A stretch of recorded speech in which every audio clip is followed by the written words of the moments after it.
Hello everyone, and now we are going to discuss the ascending pharyngeal artery.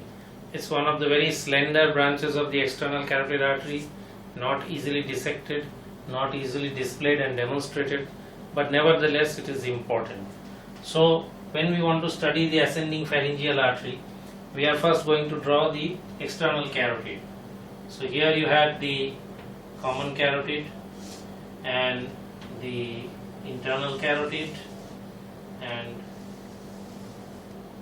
the external carotid.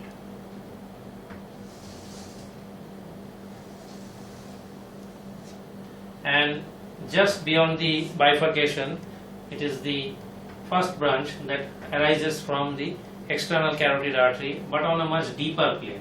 So suppose this is the ascending pharyngeal artery passing just above the fork between the internal and external carotid arteries and going up, ascending pharyngeal artery, and it goes up from its origin close to the bifurcation of the common carotid to the base of the skull. Now schematically, to draw the base of the skull, suppose this reaches the base of the skull somewhere here, and somewhere here is suppose the foramen magnum. So this is roughly the base of the skull. So from the bifurcation of the carotid arteries and the beginning of the external carotid artery, roughly to the base of the skull is the extent of the ascending pharyngeal artery, and this ascending pharyngeal artery passes on a deeper plane and it is hugging the pharynx. Actually it is taking hold of the pharynx and it is passing along the pharyngeal wall. So naturally, if we draw this, then we also have to draw the pharynx. Suppose we draw the pharynx somewhere here. Suppose this is the pharyngeal wall, but on a deeper plane. So the pharyngeal wall, but on a deeper plane, and this ascending pharyngeal artery takes hold of the pharyngeal wall and rises up. Now when it rises up at the base of the skull, where is the pharynx attached? The part of the pharynx that you get at the base of the skull is the common fibrous raphe, and you get the superior constrictor muscle. So because we have drawn the base of the skull here and we have drawn the foramen magnum, we naturally presume that the part over here must belong somewhat to the sphenoid and the part over here must belong to the occipital bone. Now if this then is the sphenoid, then from the sphenoid you have the lateral and medial pterygoid plates hanging down. So suppose this is the medial pterygoid plate and the lateral pterygoid plate.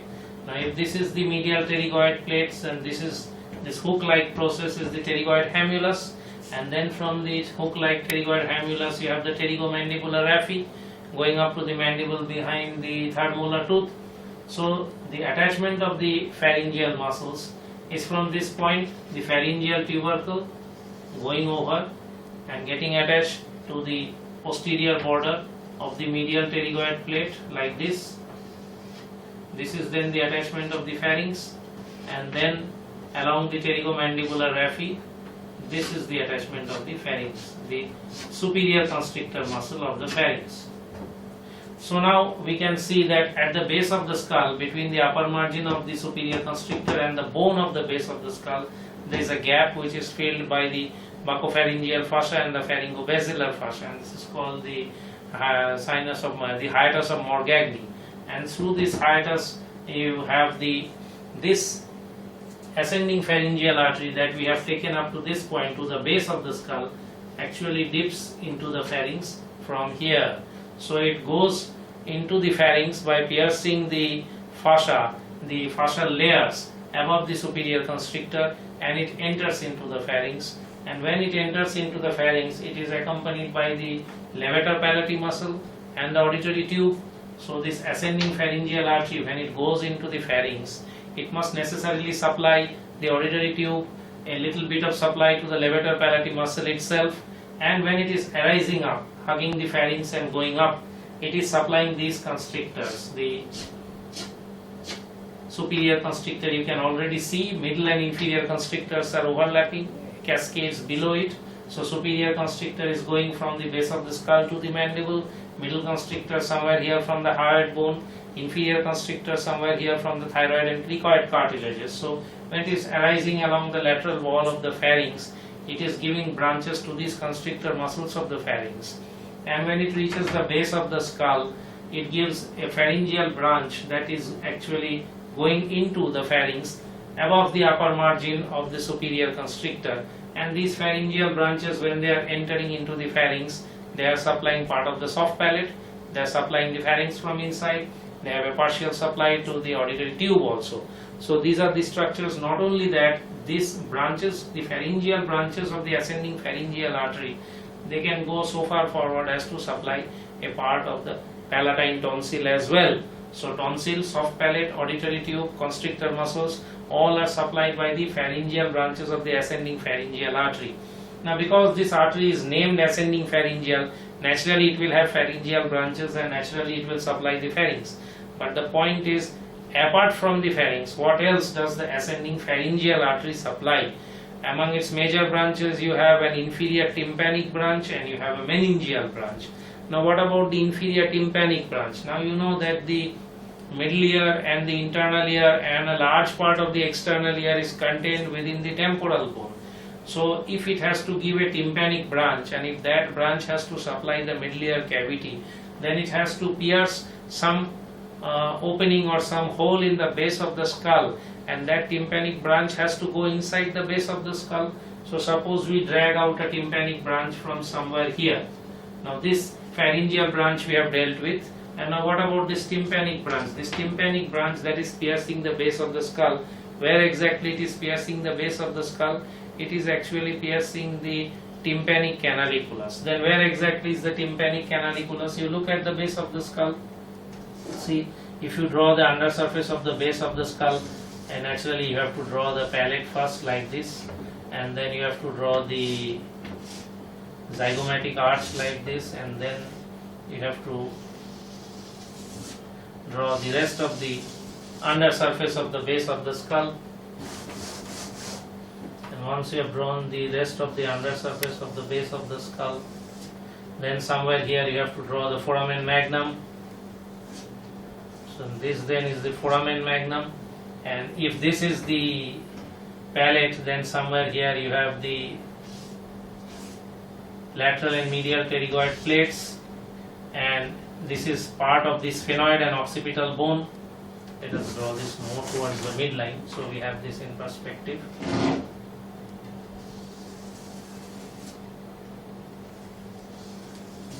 This is the foramen magnum. It's narrow in front and broader behind.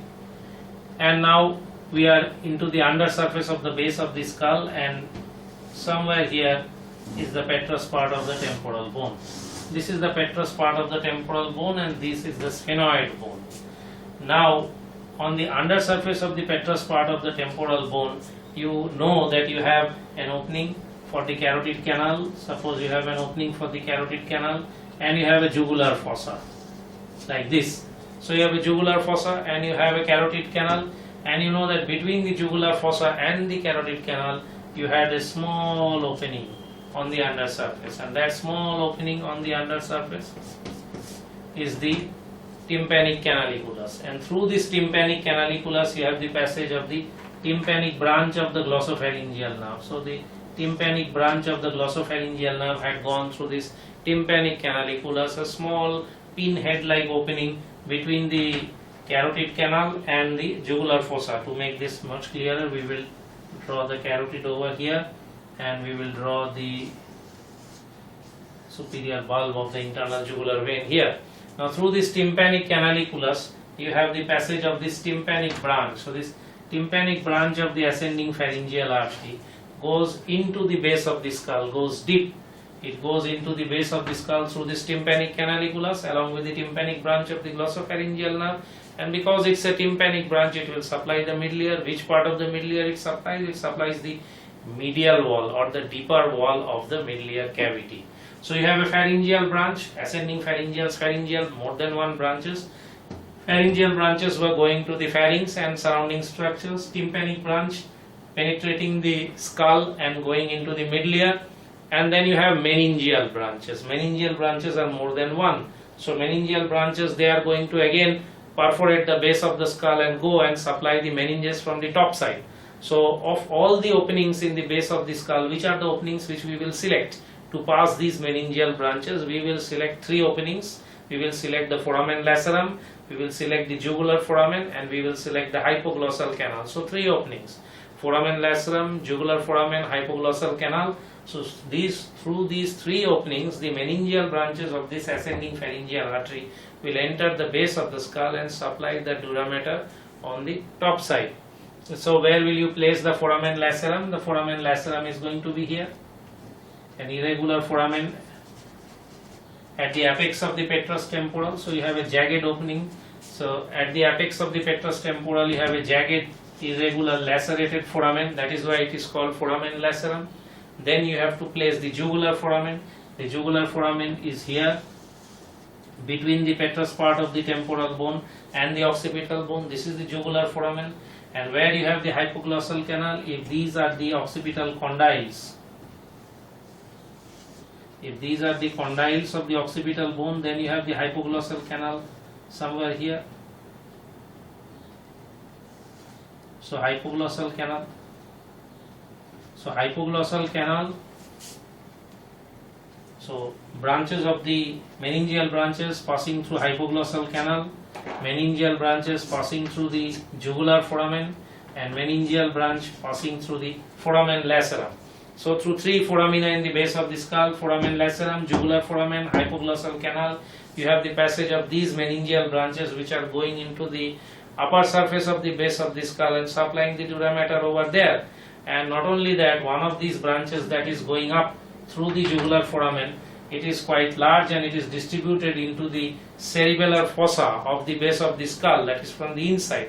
Now that is technically supposed to be the continuation or the termination of the ascending pharyngeal artery. Apart from that, when this ascending pharyngeal artery is going up by the side of the pharynx, it is in the depression between the pharynx in front and the cervical spine behind. Now when it is going in this depression between the pharynx and the spine, over the cervical part of the vertebral column you have the longus colli and the longus capitis. So these ascending pharyngeal artery will give muscular branches to the longus colli and the longus capitis.